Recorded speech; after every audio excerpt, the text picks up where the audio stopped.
Welcome to EconTalk, part of the Library of Economics and Liberty. I'm your host, Russ Roberts of George Mason University and Stanford University's Hoover Institution. Our website is econtalk.org, where you can subscribe, find other episodes, comment on this podcast, and find links and other information related to today's conversation. Our email address is mail@econtalk.org. We'd love to hear from you. Today is September 8th, 2011, and my guest is Robert Frank, the H.J. Lewis Professor of Management and Professor of Economics at Cornell University. His latest book is The Darwin Economy. Bob, welcome back to EconTalk. Always fun to talk to you, Russ. Bob, your book attempts to make a case for government regulation on libertarian terms, and you challenge those of us who have a free market bent to confront what you say are contradictions in our viewpoint or possible contradictions. It's also an indictment of anti-government arguments generally, and I want to start with that indictment and then turn to your defense of government intervention. So you start the book by arguing that we're in a terrible mess, you call it paralysis, because of an anti-government mentality and ideology. What's the argument there? You know, we've been hearing, I think it accelerated when Ronald Reagan came onto the national stage, but the last several decades, at least, have seen a crescendo of anti-government rhetoric that if we could just get government out of the way, everything would be fine. Government's the source of the problem. Grover Norquist's famous quote, "I don't want to eliminate government, I just want to shrink it to the point where I could haul it into my bathroom and drown it in the bathtub." I think there is a general skepticism of government, and so I think when there are circumstances in which government is really the only actor poised to take effective action against a problem, we're not able to move quickly. We're not able to move at all oftentimes. Yeah, I think it's true that certainly since the 80s there's been a rise in philosophical defenses of free markets, and you can attribute that to cultural phenomena and the work of Milton Friedman, F.A. Hayek, and certainly in the last couple of years, Hayek has been on the rise. But it doesn't seem to have mattered very much. That's the part I find troubling and mystifying, really, about the argument when I hear it as you present it. For example, you say in the book on page 51, quote, "For now, the most pressing issue is that although many extremely important tasks remain to be done, government has no money, and yet government end quote, and yet government spending is at an all-time high, certainly at the federal level and even often at the state level, where you talk about problems in California due to Prop 13. Yes, Prop 13 limited property taxes, but it didn't stop government spending. So where's the evidence that this rhetoric has any real impact on the size of government or the scope of it? Tax collections now are probably at the lowest point since 1950 as a share of GDP. It's true right now government expenditures are fairly high as a fraction of GDP, but that's almost entirely a consequence of the automatic expenditures that are triggered by a distressed labor market. We've got Medicare payments, Medicaid payments going out in much larger volumes than normal, unemployment insurance.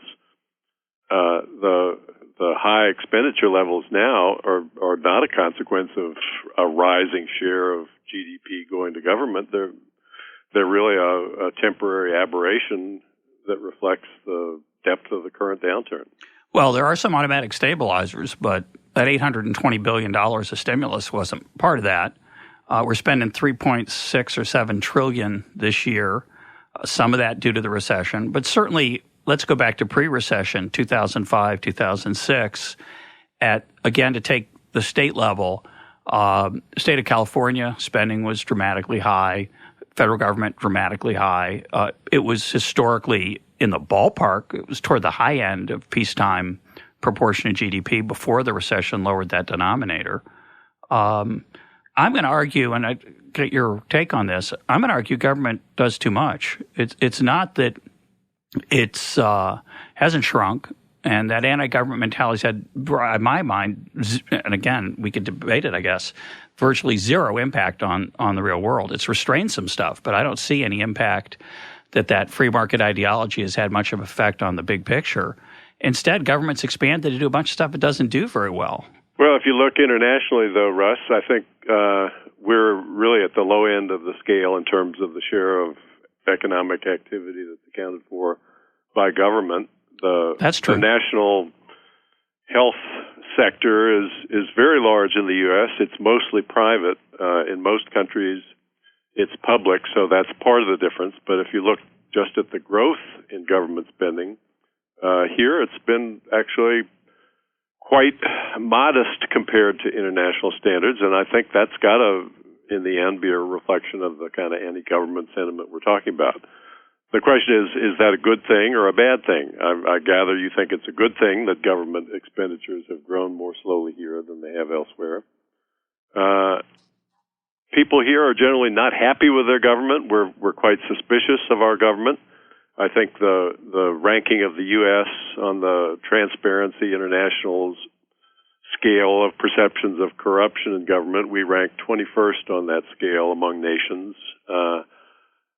The nations at the top of that scale are there every year. There are lots of countries where people really think their government's doing a good job, and they're typically the kind of countries that somebody would think about moving to if somebody stuck a gun to their head and said, well, you can't live here anymore, you got to choose another place. Those countries would be at the top of almost anyone's list as a place to move to. The countries at the bottom of the Transparency International list, those are countries that you wouldn't want to move to, I wouldn't want to move to. Haiti, Afghanistan, Somalia, the Zimbabwe. Sudan. The countries that have weak, ineffective governments, those aren't places anybody would want to move to. No, that's true. And as you point out in the book, there's a correlation issue. You don't know which way causation runs. It obviously runs in both directions. Ways, for sure.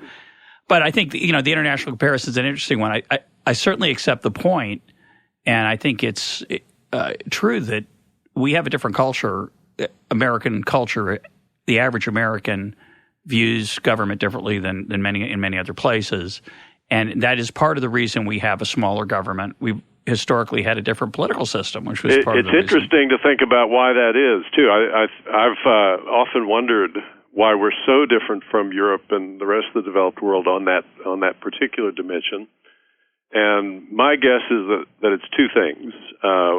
One, the people who came here to start the U.S. were people who were running away from government, Absolutely. who had a perception that government was a tyrannical force in their lives. Which it was. Yeah. They wanted to get away from that. Yeah. And more important than that, I don't think that lasts 200 years. No, it's hard to, yeah. More important than that, I think you see government acting when people bump up against each other and cause problems for each other. That's really the source of most demands for government intervention in almost every sphere.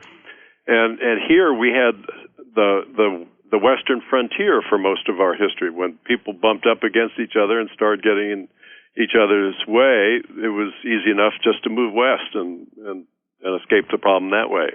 We've run out of options to do that, so I think now we're going to have to come more face to face with the question of what to do when your behavior hurts me or my behavior hurts you. We used to just run away from that. Now we have to deal with it. Interesting argument. I think the 200-year-ago problem that you mentioned, that hypothesis that it was the founding fathers' intellectual heritage, of course, they put in place a set of constraints on government as a result of that feeling, and they did last a very long time. Those started to unravel in the first part of the 20th century, and they've steadily unraveled. We've moved away very much from their vision of what the proper role for government is. And I think that is part of the reason we're more like Europe. You do want to add in state and local spending, of course. And when you do that, we are a little closer to Europe than the federal numbers suggest, which is can be somewhat misleading. I also would challenge your argument about the bumping up against each other. That's what that's what we teach our students, right? We teach our students that the demand for government comes from public goods and externalities. And of course, we're going to get into externalities in a little bit because that's a big theme of your book. But that's not what I see government doing. That's part of my claim that government's too big and got away from its core competencies. A lot of what government does isn't to keep us from hurting each other. It's to hurt one of us at the expense to benefit somebody else. And it's that cronyism part of government that a lot of us who are anti-government, as you describe it in the book, that's what motivates us. I assume you'd agree with us on that. I'm with you on that, and the question is, what do you do about that? I think there are countries where that doesn't seem to be the perception. I'm sure there's some rent-seeking that goes on everywhere. I'm not that naive. Yeah, of course. But, there are countries where I think the perception is that the government, civil servants are there, they're competent, they're doing their best to provide high-quality public goods at a fair price for society. There's not this deep skepticism that seems to exist of government here, and I think you just have to see that as the fruits of a very long-standing effort to build a good government, to weed out corruption, to structure institutions in a way that provides checks against abuse in government. And here we've not really embraced that task. We've sort of taken a negative view toward government. Smart people, ambitious people often don't want to serve in the government because it's not a post in life that's entitled to much respect in our society. That's different in many other countries. So I think that's true. Yeah, you have to ask yourself, do you want to have a government? Yes or no? There's no society on earth that doesn't have one. If you didn't have one, you'd be invaded and pay taxes to somebody else's government. So that's not an issue. And if you're going to have a government, you want to have a good government. And that takes a lot of work. Definitely agree with that. The main thing, I think, that explains the kind of abuses that you and I find so troubling is that we've allowed our system to become so heavily dependent on campaign contributions that, sure, people are voting in a way that doesn't serve their constituents' interests. They've got to cater to the people who are funding their campaigns, or they'll be unseated in the next round. So I think that's if you really want to build a better government, that's job one, is to focus there. But I don't see anybody stepping up to lead that charge. Well, there are a lot of people think that would work. I'm a skeptic on that. I think the root of the problem is the ability of the government to hand out goodies without a constitutional constraint. So the current system is awash in money. We agree on that. The question is why, and would a constraint on – and well, the why is obvious. It's awash in money because people are trying to steer the system toward themselves or toward their ideology. It's not literal, always so pecuniary. But the question is, what can you do about it that would be effective? And the question is, if you have a government that's going to spend $3.7 trillion and you tell people that they can't contribute to it, would there still be the influence that you and I don't like? And a lot of it, of course, is not monetary. It's subtler and stranger things. The role of the Fed, for example, in awarding large sums of money to large financial institutions through its policies and behavior.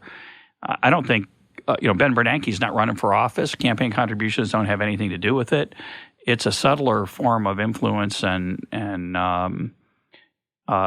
lobbying that's destructive. Well, we agree, though. I hope that it ought to be a project we could each get behind, that project of building a more honest and effective government. Yeah, we can agree on that. And I think we may come back to that. So I think that's a huge part of what distinguishes where we think government can be effective. I think you're a little more optimistic than I am, but let's and I'd rather see government get better at what it does well rather than expand what it does. And maybe we'll have a chance to get into that. So let's talk about some of the big pictures in the book, big issues beside this issue of ideology and mentality. Now, the title of the book is The Darwin Economy, and you have some provocative things to say about Darwin. Why is Darwin relevant? Talk about what you see as the insight Darwin had into competition that's relevant for economics. Yeah, I start with a prediction that I won't live to see whether it comes true or not. I predict that if we were to poll professional economists a century from now about who was the intellectual founder of the discipline, I say we'd get a majority responding by naming Charles Darwin, not Adam Smith. Smith, of course, would be the name out of 99% of economists' mouths if you ask the same question today. My claim behind that prediction is that in time, not next year, not a decade from now probably, but in time we'll recognize that Darwin's vision of the competitive process was just a lot more accurate and descriptive than Smith's was. I say Smith's, I really mean Smith's modern disciples. Neoclassical economics. Of the economy. I think Smith was amazed that when you turn selfish people loose and let them seek their own interests, you often get good results for society as a whole from that process. I don't think anybody had quite captured the logic of that narrative anywhere near as clearly as Smith had before he wrote. So it's a hugely important contribution. Smith, however, didn't say you always got good results. He was quite circumspect about the claim. He said he seemed amazed that you often did. His reservations about markets, though, I think mapped very closely onto the kind of reservations you still see from pundits on the left. Markets would be great, I think he would have argued, if they were truly competitive. However, there were, he wrote, actors with lots of market power. Whenever they got together, their conversations would inevitably turn to conspiracies to defraud or bilk their workers and customers, and so you needed to have government to rein them in against the exploitation of people with their market power. Well, he was particularly interested in reining in their ability to use the government, which is where I think the left and I part company, right? Yeah, all right. So that's a fair point. I'll certainly grant you that he wasn't exactly on the same page with today's left. But he certainly he understood that they were as self-interested and grasping as anybody. Of course. And and the question is, what's the best way to protect people from that? And I think you need to add that it was not Smith's vision of mankind that they were selfish and grasping. Absolutely not. Exclusively. You've read The Theory of Moral Sentiments. Yep. So have I. Not too many economists go back and read that these days. It's my favorite book of his. Smith knows or knew full well that the economy would grind to a halt if people didn't have some moral fiber behind what they were doing out there in the marketplace. Absolutely. Okay, and they care about altruism and charity and helping others and being respected by their neighbor and all kinds of all things. Those things besides just money. Yeah, you go back and read Smith. It's amazing how well his insights all across the spectrum have held up. Where I think he missed, or at any rate his modern disciples have missed a key feature of competition, was he saw clearly in a way that I don't think others do yet that competition favors individual actors. That's what it does. Correct. Sometimes in the process it helps the larger group, but there are lots and lots of instances in which competition actually works against the interests of the larger group. So a familiar example from the Darwinian domain is the kinds of traits that evolve to help individual animals do battle with one another for resources that are important. So think about polygynous mating species, the vertebrates for the most part. The males take more than one mate if they can. Obviously, the qualifier is important because if some take more than one mate, you got others left with none, and that's the ultimate loser position in the Darwinian scheme of things. You don't pass your stuff along into the next generation. So of course the males fight with each other, and if who wins the fight gets the mates, then mutations will be favored that help you win fights. So male body mass starts to grow, not without limit, but well beyond the point that would be optimal for males as a group. The bull elephant seal weighs 6,000 pounds. They fight with one another 4 or 5 hours on the beach. They leave one another bloodied and exhausted, and one finally can't continue. The victor claims a harem with 100 cows, and the mutation that made him a little bit bigger and therefore in the winner's slot in that fight ends up in the pups of all those 100 cows. And so you get this runaway arms race that makes males too big from the perspective of males as a group. They'd be much, much better off if they could push a button and be one-third their current body mass. But that's not something that they have as an option. Yeah, it's a you keep going. I want to talk a little bit about that, the evolution and human comparison. Do you want to say anything else though before? Of course, there are other traits that mimic the invisible hand story. So the gazelle is fast. It got to be fast because it was chased down by cheetahs for the whole of its evolutionary history. And if you weren't fast, you got eaten. And a mutation that makes the individual gazelle faster, that's good for that gazelle, but it's also good for the gazelles as a group as it spreads throughout their population. So sure, you get lots of results in the marketplace too. There's a cost-saving innovation. Somebody introduces it and does really well, and then others begin to copy it, and it spreads throughout the marketplace, and the competition then drives price down to the new lower cost made possible by the innovation, and it's the consumer who benefits from that, not ultimately the firms once the dust settles. Right. So yeah, you get Smith's story in broad stretches of market activity. There's no question that I think anybody who doesn't really understand the beauty of that narrative and the power of it to explain why there's been so much material progress in the last 200 years just is missing a huge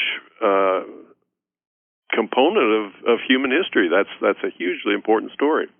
Yeah, as a side note, I think it's about 2/3 of what economics has to contribute to humankind, and it's striking to me how little we convey that. I've said this before, but how little we convey that mystery and power to our students. Students just get out of our courses. They don't know that markets have that unbelievably powerful capacity to get things like that done. And so, but that's only part of the story for you. Go ahead. I think you can't stop there, and that's why I think Darwin eventually will have a much more prominent place in economist thinking.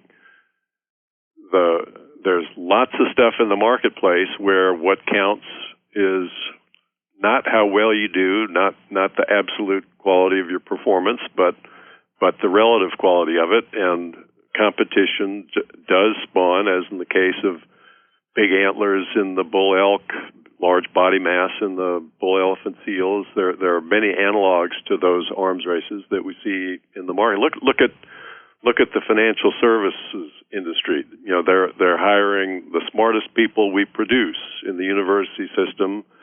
Their task is to figure out when a price will move faster than the other people who are trying to solve that same problem. They've invested tens of $millions in supercomputers. They crunch the numbers up, down, left, and right, and the one who gets there fastest with the accurate price prediction makes a bundle of money. But that's not social product. That's just money somebody else won't make.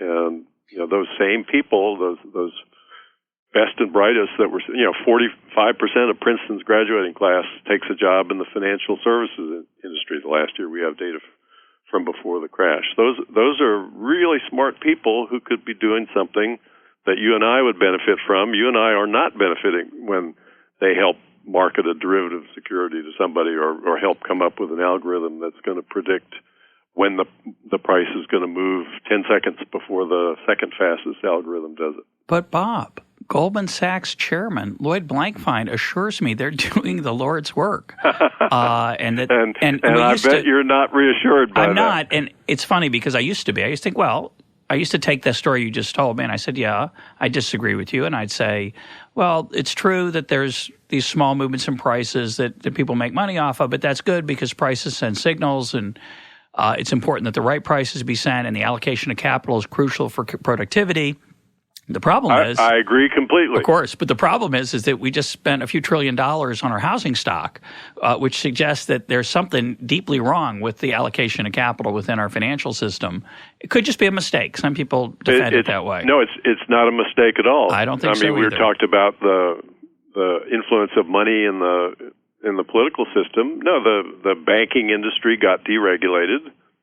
That was in large part, I think, because of ties that politicians had to people in the banking industry. The banking industry got an incredibly high rate of return on the donations it made to the congressmen and senators who acquiesced in the deregulation of the banking industry. But once you started making credit available on the terms they were, then I think the Darwinian account gives you a very tidy narrative of how events unfolded. The theoretical apparatus that Alan Greenspan brought to bear to think about that same collection of activities left him high and dry. He was flabbergasted. He testified in 2008 that he was shocked that people had behaved the way they did and been so irresponsible. He wouldn't have been shocked at all if he'd followed the literature about how individual and group interests just don't coincide in situations like that. Well, I have to give a different interpretation of Greenspan's testimony. I paid close attention to that because it was a rare moment when someone said I was flabbergasted or confused or wrong. He said at the end of that testimony, I have to re-examine my beliefs. And he is portrayed, as you've portrayed him, he universally almost portrayed as a free market ideologue who refused to regulate when these excesses occurred. The problem with that interpretation is that he wasn't much of a free market ideologue when it came to bail out banks. He was a cheerleader. So I don't view him as much of a free marketer. He used free market rhetoric often, yes, to justify, say, not regulating the derivatives market. He said, oh, no, those markets have to leave them alone. And yet when large creditors found that they weren't going to collect their money, he bailed out those creditors. He supported the Mexican bailout, which was a bailout of American banks and others. He supported the long-term capital management. It wasn't a bailout by the government, but the orchestration of the rescue of people who had lent money to long-term capital management foolishly. He socialized the losses, and you're right about each of those points. The deregulation that people point to, there was some deregulation, but the government's hand was still involved in that market, and where we agree is the political influence of those institutions. Of course, there's a different story. The different story, which I don't agree with, but the different story is that they're crucial, that that we had no choice. We were standing on the edge of a precipice. If we had let Mexico fail or long-term capital management, there would have been this horrible ripple effect. So, those people, they don't. No one stands up in front of Congress. Here's what they never testify. They never say, well, yeah, I supported all those policies because I was getting a good deal from the people who kept me in power. That you never hear. They always say, I had to do it to save the country, I had to protect, the credit markets from spiking, blah, blah, blah. But to me, it's a nasty story. But look at the dynamic that was underway in the housing bubble. That's where I think the Darwinian perspective shines relative to the Smith's modern disciples' view of what was going on in that same market. So how old was I when I bought my first house? I was in my late 20s. I remember at the time I had to come up with 25% of the purchase price before I could buy that house. So I remember my first house too. Same deal. It meant saving and doing without, and we did it. And buying a smaller house than you'd prefer if you'd had your druthers. That's right. We skimped, but we did it. We were never in any danger of not being able to meet our mortgage payments. Fortunately, I was steadily employed throughout that time. But if we hadn't been able to pay our mortgage, it wouldn't have been a calamity for the bank because the bank would have taken possession of the house. They could have sold it for more than I owed on it. Yep. There would have been nobody would have been panicking or running for the exits as a result of any of that. And the reason for that was that the regulations required strict vetting of the mortgage applications. They required large down payments. There was stability in that system. Once you lifted those restraints, you can make more money in a rising market by lending more money out. I mean, it's just the standard leverage argument. And so banks saw that they could bundle these securities and sell them. They could move a lot more credit if they would relax the standards. So you think about the homeowner who's trying to decide what to do, and here's where I think the Darwinian insight comes in full bore. They're letting people borrow more to buy houses. That means people like me, people who are in the same income I do, can pay more for a house now than before they started relaxing those credit terms. How does that affect me? Well, you could say, and it has been said, well, I should borrow prudently and not be affected by any of that. But I think that's where I think the social dimension of our existence is so crucial, and it's the one that the invisible hand account doesn't take fully into the picture. So if I'm a parent, I had two small kids when I bought my first house. My main concern was that they go to a good school, and what's true in every city, everywhere in the world, is that the good schools are in the more expensive neighborhoods. There may be an exception you can find somewhere to that, but that, as a general rule, that's the way the world works. There's some variance, but on average it's true. That's true in France, where the expenditure per pupil is exactly the same, no matter what the real estate prices are across areas, and the kids are on the same page of the same curriculum all year long. Still, the schools in the good neighborhoods are better, if only because the kids who go to them are advantaged. It's a better learning environment. So every parent wants that. If you're in the middle of the income distribution, say, you're as a parent, you're going to at least have the goal of sending your kid to an average quality school. We'd think ill of you if you didn't have at least that ambition. Probably you want to do better than average. But if you want to just meet the standard, you've got to buy a house that is in the middle of the price distribution for your area. Others like you are spending more because the banks are letting them spend more. So what's your choice? You can either borrow more than would be comfortable for you to borrow and match that spending and hold your spot in the 50th percentile. Or you can say, no, I'm not. I'm going to be prudent. And in that case, it's your kids who'll go to the schools that have reading and math scores in the 20th percentile, that have metal detectors out front. We're not going to look down on a parent who says, well, I'm going to borrow. I'm going to get the house in the better school district. We'll worry later what to do if we don't have enough savings for retirement. If we're not able to meet the mortgage, we'll get a second job and make ends meet somehow. That's the way the housing bubble unfolded. Wasn't people just with visions of sugar plums dancing in front of them, vaulted ceilings and granite countertops. It was people trying to keep up with what others were spending so they wouldn't fall behind in terms of where their kids went to school. That's part of it. I that was the account offered by the Two Income Trap book that was out about 7 or 8 years ago. Where did the second salary go? Elizabeth Warren and Amelia Warren Tyaga, the authors, wanted to know. How come our parents could make ends meet on one salary back in the 50s and 60s? Now parents are in over their heads with two salaries, and they pointed out that the extra salary went into a bidding war for the houses in the better school districts.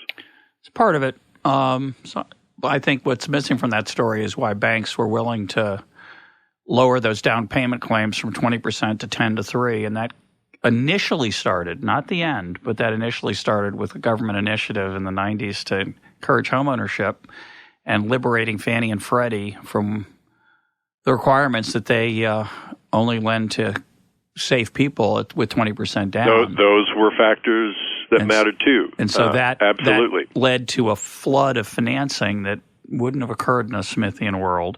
Now, it's true that as the prices started to rise, the private sector, without Fannie and Freddie's help, did their contribution with the subprime part of it. So I certainly agree with that part. Well, but it wasn't just subprime. That's right. That's my point. Same thing in the expensive housing market. No, I think the right makes the mistake in blaming the subprime problem on Fannie and Freddie. The subprime problem was overwhelmingly the investment banks funding it. Although Fannie and Freddie bought a rather significant portion of their paper, but you can always say, well, somebody else would have bought it. It was so attractive at the time that their purchasing of 20 and 30 and sometimes more of the mortgage-backed securities is irrelevant because other investment banks would have bid for that. But I don't know. Anyway, I want to take your point about the bidding up of housing prices and the school issue, because you use an example in the book, which is a very clean example of how a Smithian like myself looks at the world, and then you make the case that I'm missing something. So I want to take that and let's talk about it. The example you use is whether firms offer the right amount of safety and the trade-off between safety and compensation. So talk about that example, and then you can tie it back into the housing, because that's the way you tell it in the book. Yeah, here's where I think both the left and the right in the most popular narratives they spin nowadays miss the essential forces that are going on in these decisions. So the left will say we need to regulate safety because powerful employers would otherwise force their workers to work under unconscionably dangerous conditions. That's an argument that I think clearly fails what I call the no cash on the table test. Safety is a cost-benefit question. A lot of people object to that way of thinking about it, but there's no way to think intelligently about safety investments if you don't weigh costs and benefits. If you talk to somebody who says we shouldn't be talking about safety decisions in cost-benefit terms, here are two questions I would suggest you ask. Did you get your brakes checked on the way to work this morning? Most people will say no, but a tiny handful will say, yeah, I did. Second question, do you plan to get them checked again tomorrow? No rational person would say yes to both of those questions. You check your brakes once a year or whatever the standard is that you adopt, because it's just too expensive to check them every day or twice a day. You weigh costs, you weigh benefits, you make accommodations just because safety isn't the only thing you care about. You get risks down to a prudent level, and then you spend the money you save by not focusing all your effort on getting them down further on other things that you value more. And that's wise. I mean, no one disputes that's absolutely proper. Yeah. That's the only accommodation a person could make to that kind of problem. Now, one of the reasons I think that people have trouble with this issue on the left, I think there's other reasons you talk about in the book. This idea that people aren't aware of the risks. That's always a possibility. That's true in some cases, but it certainly is true in some cases. It's not the general problem that we face. But I think the issue that people struggle with is they want to know whether their car is safe, and the economist's perspective is it's not a 0-1. It's not safe or unsafe. No right. job is safe or unsafe. There's degrees of safety, and the more safe you want it to be, the more expensive it is. And once you say that, there's a trade-off. And that's, I think, so people would say, I want a safe job. No job should be unsafe. But, of course, The only safe job is the one you don't go to. So many on the left, I think, don't understand that point, and they want to regulate safety because they think if you don't regulate it, the employer's going to take advantage of the worker. Because of greed. They want to make more money by not spending. Is a very powerful rejoinder to that claim by people on the left. So what would Smith say to that? Well, look, safety devices in the workplace cost money. If you value one at, let's say, $100 a week, the guard on the saw blade that's going to keep you from getting your hand cut off when you're working in this factory, you'd pay $100 a week to have the protection it offers you. It's worth that much to you. The cost of putting one on there, let's say it's $50 a week. Now the pundit on the left wants to say we have to require that it be installed because otherwise the powerful firm would just refuse to install it because he has power. What that claim completely elides is the obvious objection that, well, look, the employer wouldn't want to have that saw without a blade guard because he could pay you $100 a week less if he put one on. That's the value you assign to it.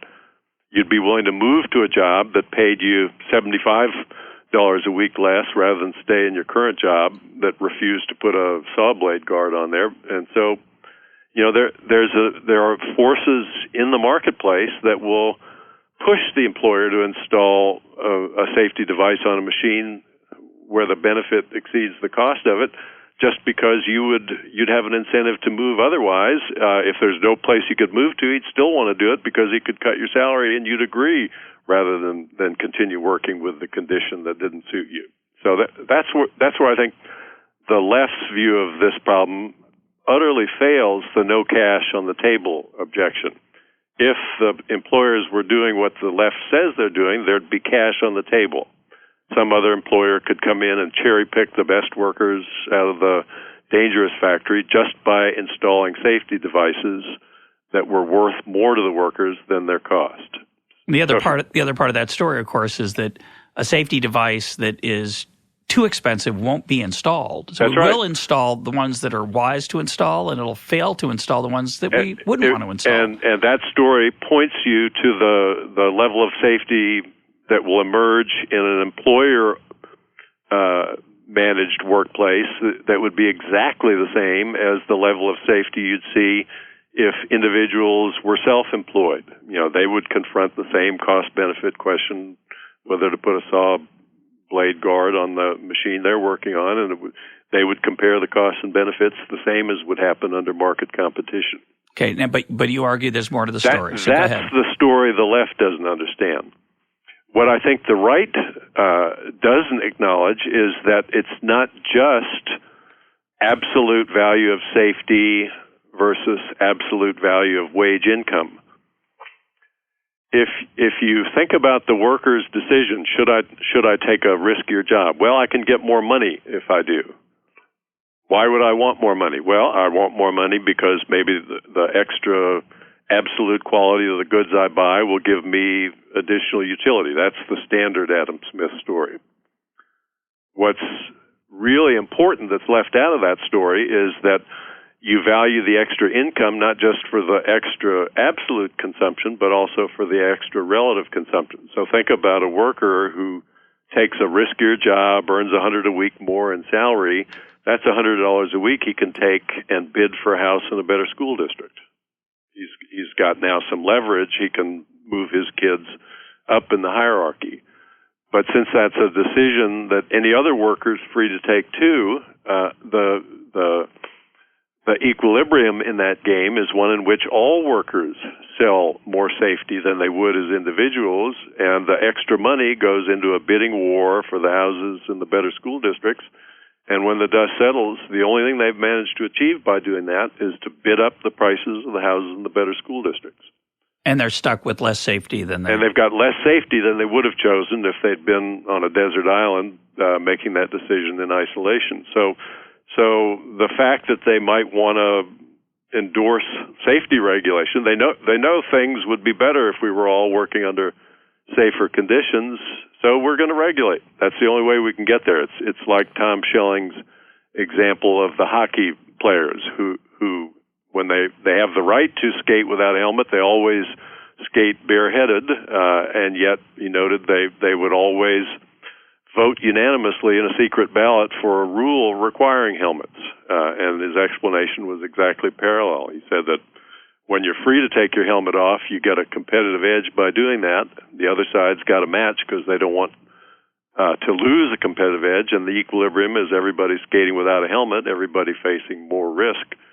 The only way you solve that problem, he noted, was to have a rule. You can't just post a sign in the locker room saying, caution, skating without a helmet could injure you. They know that. So it's the fact that the competitive edge trumps that worry about safety. Well, I'm going to disagree with Schelling, and then I want to come back and disagree with you about the safety and the worker. This will be good. I hope. We'll see how it goes. I think there's two ways to get to the helmet law. And by the way, the helmet law is, as you said, it's a rule. It's not a law. Right. It's voluntarily imposed by the league. You're free to form a league of your own, which is harder to do for all kinds of reasons. And so I concede that point. But I think the deeper point is that there's a second way to get to that, which is culture. And Elinor Ostrom's work in The Tragedy of the Commons it shows different ways that culture and norms evolve to solve these problems of externalities, in her case, the tragedy of the commons. To take an example, when I was a kid, if you wore a helmet riding a bike, you'd be laughed at. This would be 1963, say, when I was 9 years old. If my parents, and similarly as probably mentioned on the program before, when we rode around on our cross-country trips, I lay down in the back window, in the flat part behind the back seat, and we used to fight as kids. My sister and I, before my brother was born, we used to fight over who would get the window seat, and that didn't mean sitting next to the window. It meant laying down in the back above the back seat, on the back shelf. And today, my parents thought nothing of that. Today, if you did that, you'd be viewed as a candidate for having your kids taken away from you by family services because you're abusive. So culture changes. So which was better? Which was better? The old days like that, or now when if your kid's not strapped in, they'll give you a ticket? Well, I don't need the ticket. My claim is there's two ways to get to a world where kids are safer, and there's two ways to get to a world where hockey players are safer, and there's two ways to get to a world where everybody wears a bike helmet. Every 9-year-old today wears a bike, almost every one of them. And it's not because there's a law. It's because the cultural norm has evolved that says if you don't do that, you're a bad parent. But having said that, I just mentioned that because I think it's important to say there are other ways to get to some of these, to solve these problems and market. And I completely agree. And sometimes doing it informally in that way is better. So I'm going to not always. I know. So I'm going to try to make the claim it's almost always, and I'll use your safety example as the worker housing story. So let's say I agree with you, and I certainly do agree with you, by the way, that some of my demand for higher income is not going to work out the way I think it will. And I'll even concede another point, which you make in the book, which you didn't make in our conversation, which is, sometimes you make more money, you take the harder job, you take the less safe job, and it lets you buy the bigger screen TV or the bigger house. And it's not just this fact that there's a zero-sum game for the good schools, there's a limited number of spots. It's the fact that, money doesn't always make you happy. So I agree with that point. And Adam Smith, of course, in the Theory of Moral Sentiments, preached that point. He didn't want the government to solve it. He wanted to encourage people to think more carefully about how happy they'd be if they traded away their leisure or their serenity for a harder job. Well, he also proposed taxes on various luxury items because he thought that if people consumed less of them, it wouldn't really be a very big sacrifice. That's correct. You could use the revenue for useful things. That's correct. So let's concede that point. We agree on that. Where we disagree, by the way, on that piece of the story is I think it's absurd and a horrible form of public policy that if you want a good school, you have to buy a house in the neighborhood of that school. And I'd get rid of the public school system. I'd get rid of the mortgage interest deduction.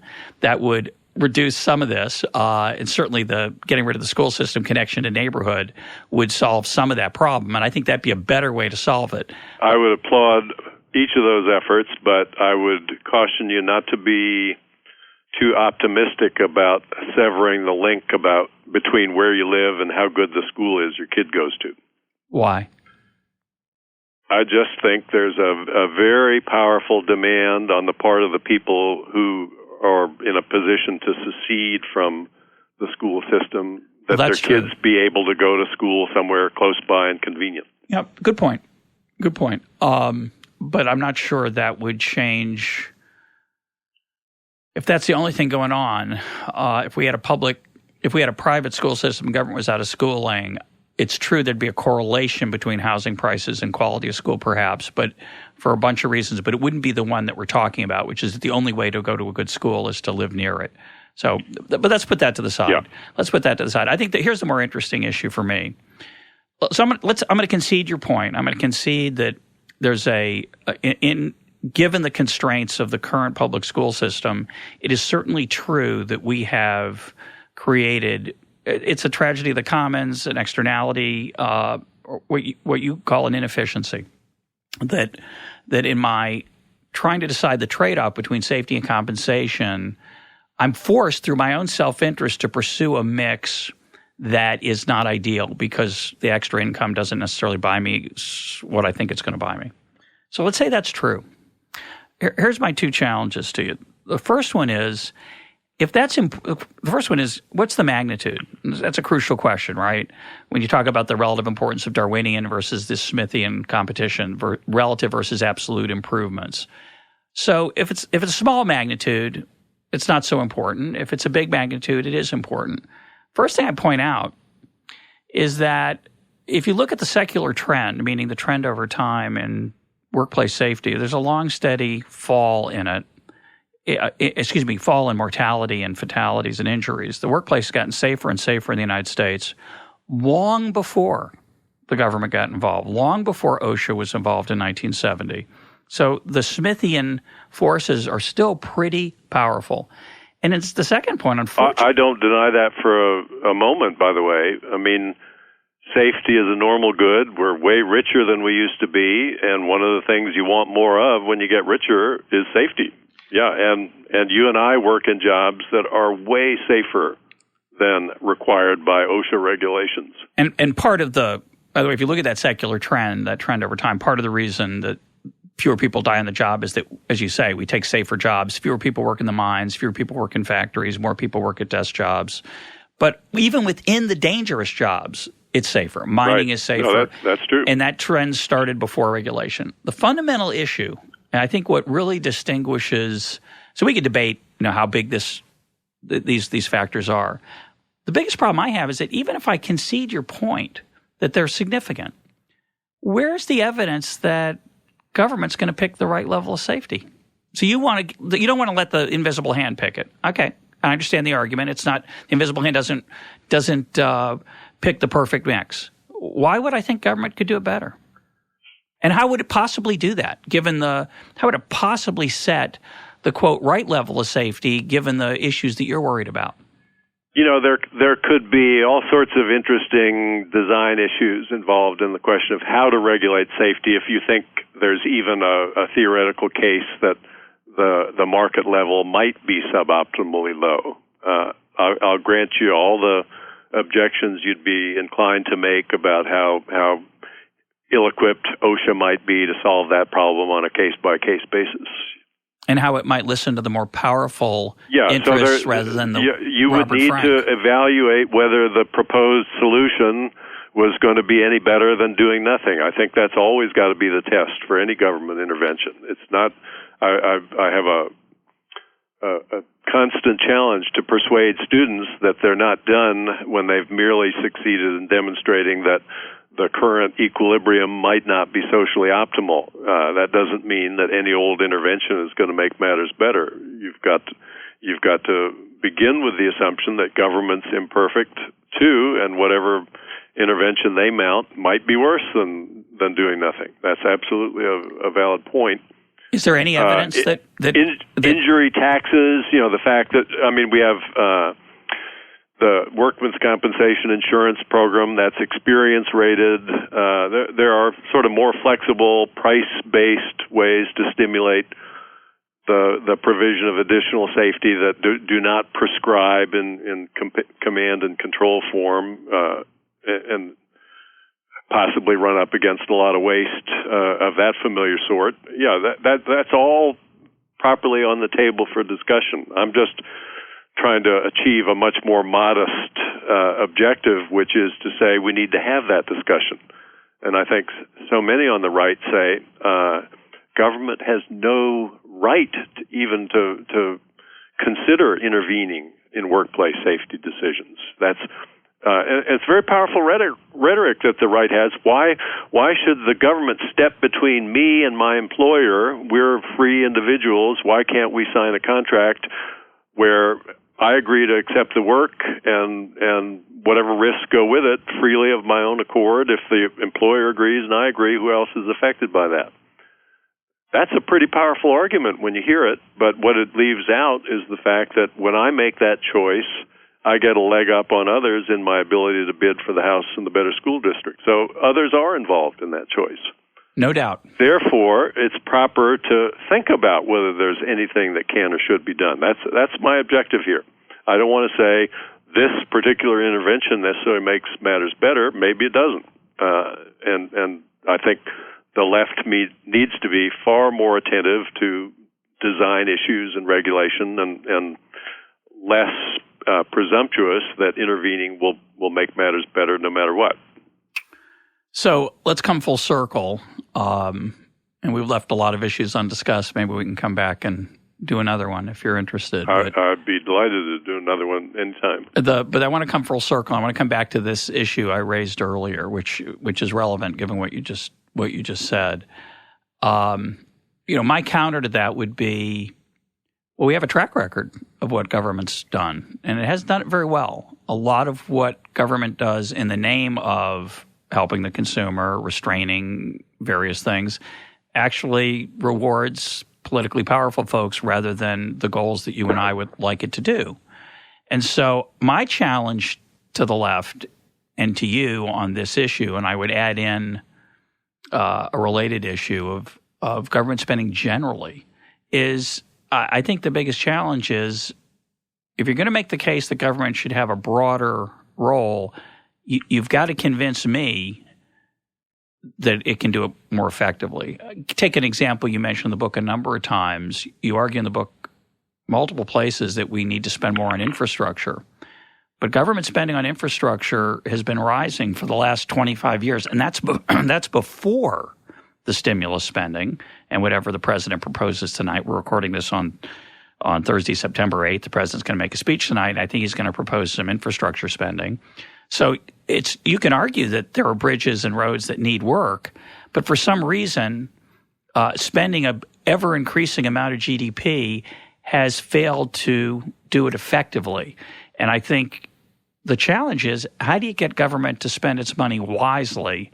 And if you could do that, you might get me to be more cheerful about when government gets bigger. So we want a more effective government, yes. How do we do that? And do we have any evidence that we know how to do that? Well, we know that some governments are, as we said at the top of the conversation, some governments are viewed by their citizens as effective. People have very positive attitudes toward their governments and the role that they play in their lives. And I think it would be worth studying what's the difference. What do they do that we do differently, and try to learn about that, because again, I don't think the option of having no government is one that anyone on reflection would favor. The interventions that I push in the book, by the way, are very much in the spirit of trying to give people the maximum amount of flexibility to decide for themselves how to respond to the externalities that are causing trouble. The main policy intervention I push in the book is to scrap the income tax altogether. It's a tax on savings in addition to a tax on consumption. We don't save enough. Why should we? Right, it's a subsidy. It's a relative subsidy to consumption, which is as you say, get rid of the mortgage deduction, get rid of all these features in the tax code, and raise the revenue you need from a steeply progressive consumption tax. You report your income to the IRS the same as now. You document how much you save during the year. We know how to do that too for 401ks and similar accounts. The difference, income minus savings, that's what you spent during the year, and you don't pay much tax on that if the number's small, but as the number grows beyond $1 million, $2 million, $3 million, the marginal rate on the next dollar you spend can rise to much higher levels than we have under the current income tax. And that indirectly would be a push toward greater safety. You would have less spending on mansions by the people at the top. If they had a steep marginal tax rate on extra consumption, it would be more attractive to put the $2 million you would have spent on a new wing for your mansion, put half of that into your savings account tax-free, and build a smaller addition to your mansion. And if you and others did the same thing, then when the dust settled, you'd discover you weren't any less happy than if you'd all built the bigger wing, because it was the social context that made the bigger wing seem necessary in the first place. You wouldn't have to spend $10 million on your kids' coming-of-age party if you were a billionaire. $9 million would be good enough, or $2 million even. And the kids wouldn't be any less happy. The standard would just shift accordingly. So that's a tax change that I think people on the right ought to be in favor of that. In fact, I wrote an article about it about 15 years ago, and by return mail almost, when it was published, I got a nice warm letter from Milton Friedman. And Milton said, look, I don't agree with you that the government should be raising more revenue right now. And this was back when the budgets were edging into surplus. So yeah, it was not the same circumstance we're in now. But he did say that if the government needed more revenue, the tax I proposed would be the ideal way to raise it. And then he enclosed in his envelope with the letter a reprint of his article from the 1943 volume of the American Economic Review, where he had proposed an expenditure tax as the best way to pay for the World War II effort. So I think there's some common ground here. You want to use the price system to solve problems when you can, not detailed, prescriptive, bureaucratic regulation. I think the right has a rich set of insights along those lines that the left can learn from. But the right needs to learn, too, that individual interest expressed in unfettered markets doesn't always produce outcomes that are best from the perspective of the group. And that's the Darwinian understanding of competition that I think is currently lacking in our view of things. Well, again, I think I'd concede your point that sometimes we choose things that aren't good for us as a group, but the question is whether we can improve on them. Right. And I would certainly prefer a consumption tax that replaced the income tax rather than augmented it. I think our disagreement would be on the steepness of the progressivity and the size of the rates, right? Because I think we probably would disagree on how much revenue should be raised. But I think the underlying point we overwhelmingly agree on is setting prices to letting people steer themselves rather than that bureaucratic top-down approach. Right. And I think what economists can do effectively as technocrats, which is very limited, but I think the part we can do effectively is to offer to the political process those schemes and possible ways of solving problems that maybe people haven't thought of, using prices in effective ways. The problem is the political system's not always so interested in that. The SO2 sulfur dioxide tradable permits is a rare moment where the political marketplace when we have broken through, remember 30 years ago when that was first proposed, they were saying, the economists are saying we should let rich firms pollute to their heart's content by buying permits. The bizarre model of firm behavior implicit in that remark. I mean, the firms want to pollute. That's why they're doing it. Yeah. We made some broke progress. Through on that. We made some progress. It was a huge success story. Congestion pricing, when we've tried that, it's been a huge success story. So I think that's the margin we want to try to join hands and work on. Sounds good. My guest today has been Robert Frank. Bob, thanks for being part of EconTalk. Always fun to talk with you, Russ.